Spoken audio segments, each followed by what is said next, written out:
Hey, you guys ready? Ready? Okay, good morning. Today is June 27th, 2000, and we are in Denver, Colorado at the Health Physics Society annual meeting. This interview is being conducted on behalf of the Health Physics Society History Committee for the archives of the Society. I am talking to Health Physics Society members Dr. Charles Roessler, Dr. Genevieve Roessler, and Kathleen Foster, Chuck and Jen's daughter. I am Mary Walchuk, Editorial Associate for the Health Physics Society newsletter and website, and also one of Chuck and Jen's daughters. Chuck is a charter member of the Health Physics Society. Jen has been a member since 1968, and Kay joined the Society in 1986. Jen and Chuck, in what ways have you served the Society over the last several decades? Well, as you already mentioned, I was a charter member, attended that first meeting in 1956, mentioned there on the banner, attended most of the meetings, annual meetings and mid-year meetings since then, have occasionally chaired sessions, given papers. I was chairman of the Symposia Committee. I don't remember, I've forgotten the year on that. I was elected to the board of directors, served on the board of directors in 1974 through 77, but I guess I didn't do a good enough job because I had to go back in 1993 and 93 through 96, to the board of directors. I'm a past president of the environmental section. I was involved in, I helped form the Florida chapter of the Society and was one of the early presidents. I'm a member of the North Central chapter. In related activities, I was on the board of the American Board of Health Physics in 1977 through 81 and was vice chairman in 80 through 81. That was at the time when we first initiated certification renewal, and I had to deal with the bulk of the first wave of renewal applications. And I'm currently president of the American Academy of Health Physics. Mom?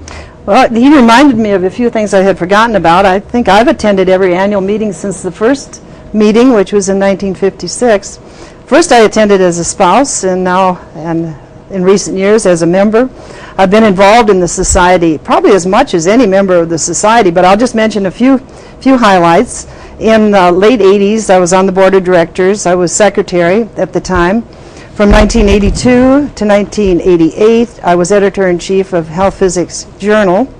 Then in 90 and 91, I was president of the Society. Most recently, for the last 9 years, I've been editor-in-chief of the newsletter. And even more recently, for the past 2 years, I've been editor-in-chief of the website. Wow, you guys have been busy. Now let's go back to where it all started. Where were you born and where did you grow up? Well, I was born in 1934 in a farmhouse in southern Minnesota. Grew up on that farm. I attended my first 8 grades of school in a one-room country schoolhouse in that locality. Then went to the local high school and then off to college at Mankato State College, which was 20 miles from home. And it's now known as Mankato State University at Mankato. So until I got through college, I really didn't get very far away from home. Mom? Well, actually, our lives are pretty similar. I was born on a farm in Minnesota, too, and when we say born on a farm, that means born in the back bedroom on the farm, not in a hospital. I, too, went to a one-room country schoolhouse out in the country in southern Minnesota, went to Minnesota High School, went to the same college that Chuck mentioned. Obviously, that's probably, you can conclude we met there. We met in at Mankato. What was the name of it then? Mankato State University, I think. State College, okay. In an that was a long time ago. In an organic chemistry class. Actually, I had kind of maneuvered that. I had met Chuck before. I think I had met him at a church, what we now call youth group events. I remember after the event I was doing dishes and he came up and talked to me. Then when I maneuvered into this organic chemistry class with him, I think the instructor knew my interests, and he made us lab partners. We got acquainted then in the class and in the lab, and I remember again doing dishes. Somehow I ended up doing the laboratory dishes. So, and that's kind of set the theme probably for our lives, but that was in 1955. In 1956, the spring of 1956, we were married, and would like to show you a picture of what we looked like back then. We won't mention the word, but of course we all look a little different, younger and lighter. And so that was sort of our beginning in Minnesota and our beginning together. Well, and then you went on, and in addition to being very busy in health physics and your careers, you had quite a large family. Well, I guess I'll talk about that. Yes, we had 7 children rather quickly after we were married. Not too quickly, but rather quickly. The 7 children are 11 years apart in age. We also, I don't want to forget this in case we don't bring it up later, we have 16 grandchildren. We have 6 daughters and 1 son. And Kay, where did you come in the family lineup? I'm the 5th kid, fourth daughter, born in Jacksonville, and then we moved to Gainesville right after, well, I think I was no more than a year old when we moved to Gainesville. Grew up in Gainesville in the college town, and so when it came time for me to go to college, kind of wanted to get away. So I went to University of South Florida in Tampa for a year until I ran out of money and came back home to go to University of Florida. Okay. Well, how did you all happen to choose health physics as your career, Dan? Well, for me, it started that senior year, 54-55 year, when I was majoring in biology and chemistry at Mankato State. And the head of the science division, Dr. Wissig, who incidentally, whose son, Bob Wissig, has been active in the society since then. Dr. Wissig each year would encourage some of the physics, biology, or chemistry students to apply for AEC fellowship. And then during that year, Marlo Stangler, who again many health physicists know, who was a family friend and has 2 years ahead of me in high school and in bands and in college, and a fellow saxophone player, came back to speak to the classes at Mankato and talked about health physics. He had been at the University of Rochester. And with those 2 big pieces of encouragement, I applied for the AEC Health Physics Fellowship. I figured that was a better deal than the chemistry assistantships I was looking at, where I'd have to probably clean up the lab or something like that in exchange, and this didn't have that obligation. So I applied for this AEC Fellowship, got it, went off to the University of Rochester in the program, spent the summer in a practicum at Brookhaven, and I've been in health physics ever since. And Mom, when did you decide? Was it after you met Dad or before? It was after I met him. My early interests were in math and somewhat in journalism. I was kind of undecided which way to go, but I did finish a degree in math, my bachelor's degree. During that time, of course, I was raising the family, which you probably remember a little bit about, and I would go to the health physics meetings with Chuck. He would drag me along, and he would take me to the talks, to the papers, and tell me how interesting it was. And I finally decided that yes, that was interesting. And in fact, during this time, starting back with the first meeting that I went to, which was the first meeting of the society in 1956, I had met Elda Anderson, whom many of the health physicists know is a mentor in many ways. She was the first woman president of the society, and I think through that I realized that even though this seemed to me a fairly male-dominated profession, that women could achieve and could be an active part of it. So I went back to, I got my bachelor's in math and went back to graduate school in health physics, and continued on through my PhD in the field. And Kay, when did you decide that was the field for you? Well, initially when I started college, I had no clue what I wanted to do. I just thought math and science, some type of engineering. And when I started at the University of Florida, I wanted a job on campus, and I found one working with health physics graduate students, first with neutron activation analysis and then with some TLDs and things like that. I'm like, oh, this is really neat. And so I decided that that's what I was going to do. And that you liked it even though your parents were doing it. Right, even though. Okay. Well, who among your early teachers, mentors, or others you were with made the greatest impact on your career so far? Well, I think that's kind of obvious. I think my Sitting right parents next to have been the best example of, mentors for me. Did it help that you being a woman and having a family, did it help that you saw that Mom was able to do that too? Sometimes I mean, it helps all the time, but there's times where I think there is no way I could achieve what she has achieved as a woman. That it's going to school, having 7 kids, getting her PhD. I'm not even going to try and live up to that. It helps to know that it can be done, but I'm not going to try and do it. Okay. But Mom, who's made the greatest impact on your career? Well, it started back, well, of course, with Chuck in the field and introducing me to the field. That was the first big impact.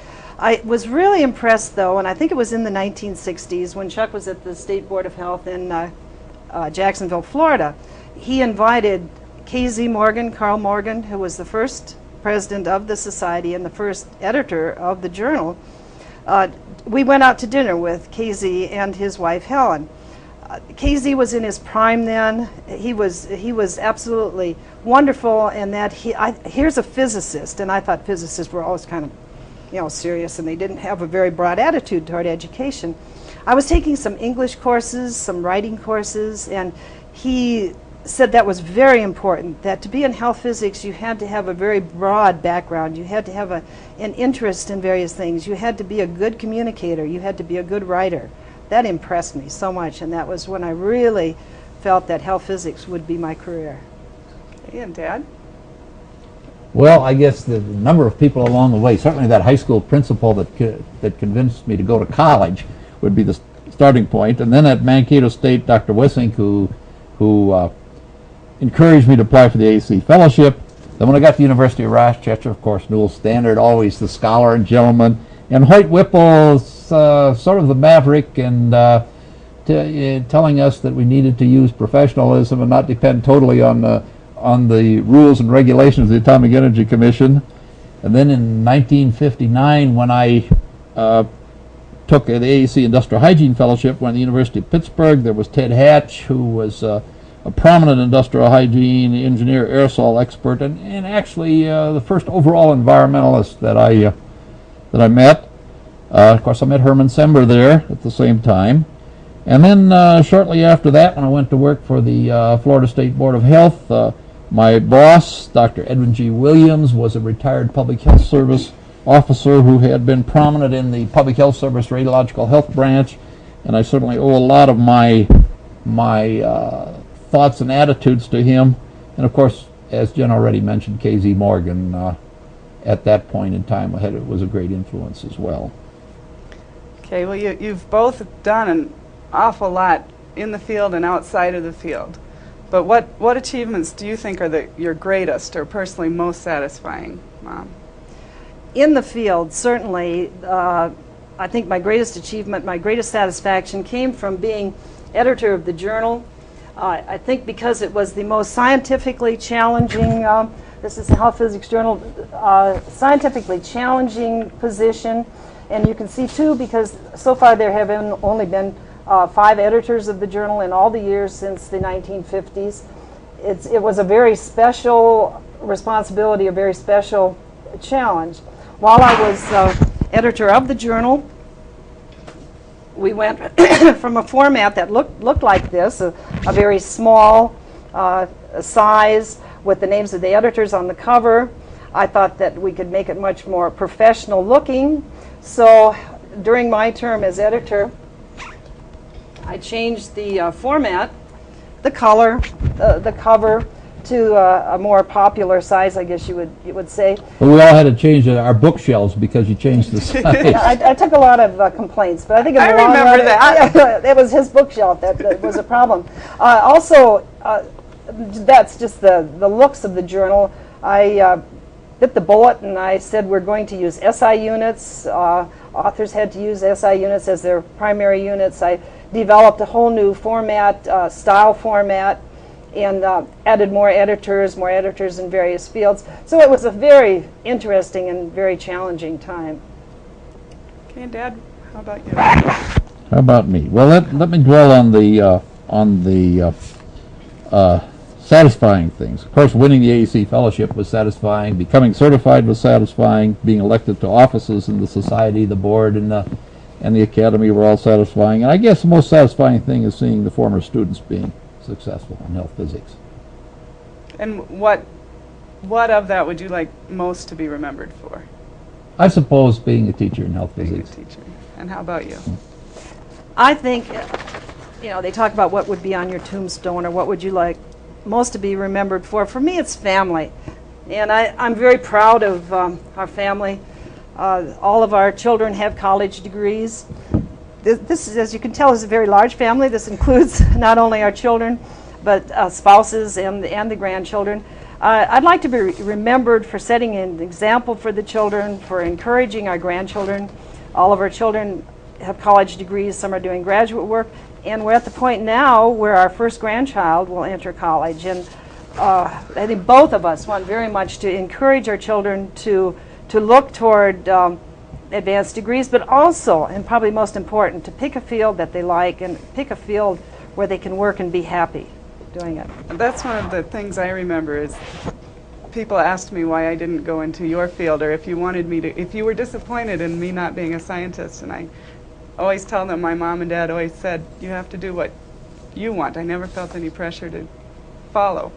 But then Kay chose that, and Kay, you're very early in your career as a health physicist, but what are you happiest about so far as a health physicist? Well, most recently, passing the health physics certification exam. I'm just so thrilled that I don't have to study for that anymore.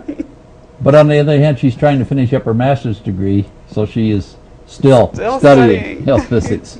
The rest of us are happy you passed too, because it was a little bit of a tense time. We were really glad when those exam results came through, and we're really proud of you. More tense for me, I'm sure. Dad and Mom, who are some of the health physicists you have trained